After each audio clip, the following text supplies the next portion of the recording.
Item ಯಾವುದೇ ಇರಲಿ try ಮಾಡಿ ಆಚಿ ಚಿಕನ್ ಮಸಾಲಾ. ಆಚಿ ಚಿಕನ್ ಮಸಾಲಾ. ಕೆಆರ್ ನಗರ ಮಹಿಳೆಯ ಅಪಹರಣ ಪ್ರಕರಣಕ್ಕೆ ಸಂಬಂಧಪಟ್ಟಂತೆ ಪ್ರಕರಣ ರದ್ದು ಕೋರಿರುವಂತಹ ಅರ್ಜಿಯ ವಿಚಾರಣೆ ಈಗ ನಡೀತಾ ಇದೆ. ಕಾಲಾವಕಾಶ ಕೋರಿರುವಂತಹ ಹಿನ್ನೆಲೆಯಲ್ಲಿ ಅಂದರೆ ಅವರ ಪರ ವಕೀಲರು ಸಮಯ ಕೇಳಿದ್ದಾರೆ. ಎಚ್.ಡಿ. ರೇವಣ್ಣ ಪರ ವಕೀಲರು ಸಮಯವನ್ನು ಕೇಳಿದ್ದಾರೆ. ರೇವಣ್ಣ ವಿರುದ್ಧ ದೋಷಾರೋಪ ತಡೆಯಾಜ್ಞೆಯನ್ನು ತೆರವು ಮಾಡಲಾಗಿತ್ತು. ಸೊ ಹಂಗಾಗಿ ಕಾನೂನಂತೆ ಪ್ರಕ್ರಿಯೆ ಮುಂದುವರಿಸಲು ಸೂಚನೆಯನ್ನು ನೀಡಲಾಗಿದೆ. ನ್ಯಾಯಮೂರ್ತಿ ಸುನಿಲ್ ದತ್ ಯಾದವ್ ಪೀಠ, ಹೈಕೋರ್ಟ್ನ ಪೀಠ ಈಗ ಕಾಲಾವಕಾಶಕ್ಕೆ ಅವಕಾಶವನ್ನು ಮಾಡಿಕೊಟ್ಟಿರುವಂಥದ್ದು. ಸೊ ಹಂಗಾಗಿ ರೇವಣ್ಣ ವಿರುದ್ಧ ದೋಷಾರೋಪ ತಡೆಯಾಜ್ಞೆ ಏನಿತ್ತಲ್ಲ ಅದನ್ನು ತೆರವು ಮಾಡಲಾಗಿದೆ.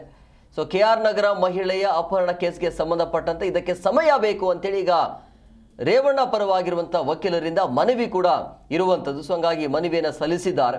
ಸೊ ಕಾಲಾವಕಾಶ ಕೋರಿರುವಂಥದ್ದು ರೇವಣ್ಣ ಪರವಾಗಿರುವಂಥ ವಕೀಲರು. ರೇವಣ್ಣ ವಿರುದ್ಧ ದೋಷಾರೋಪ ತಡೆಯಾಜ್ಞೆ ತೆರವು ಮಾಡಲಾಗಿದೆ. ಸೊ ಹಂಗಾಗಿ ಕಾನೂನಿನಂತೆ ಪ್ರಕ್ರಿಯೆಯನ್ನು ಮುಂದುವರಿಸಲು ಈಗಾಗಲೇ ಸೂಚನೆಯನ್ನು ಕೊಡಲಾಗಿದೆ. ಇದಕ್ಕೆ ಸಮಯ ಬೇಕು ಅನ್ನುವಂಥ ವಿಚಾರ. ಸೊ ಹಂಗಾಗಿ ಸಮಯವನ್ನು ಕೇಳಿದ್ದಾರೆ. ಸೊ ನ್ಯಾಯಮೂರ್ತಿ ಸುನಿಲ್ ದತ್ ಯಾದವ್ ಅವರ ಹೈಕೋರ್ಟ್ ಪೀಠ ಈಗ ಏನು ಮಾಡುತ್ತೆ ಅನ್ನುವಂಥದ್ದು, ಅಂದರೆ ಕಾನೂನು ರೀತಿ ಪ್ರಕ್ರಿಯೆ ಮುಂದುವರಿಬೇಕು ಅನ್ನೋದು ಒಂದು ಕಡೆ ಆದರೆ ಇದಕ್ಕೆ ಸಮಯ ಬೇಕು ಅನ್ನೋದು ರೇವಣ್ಣ ಪರ ಇರುವಂಥ ಅವರ ವಕೀಲರ ಮನವಿ ಇದು.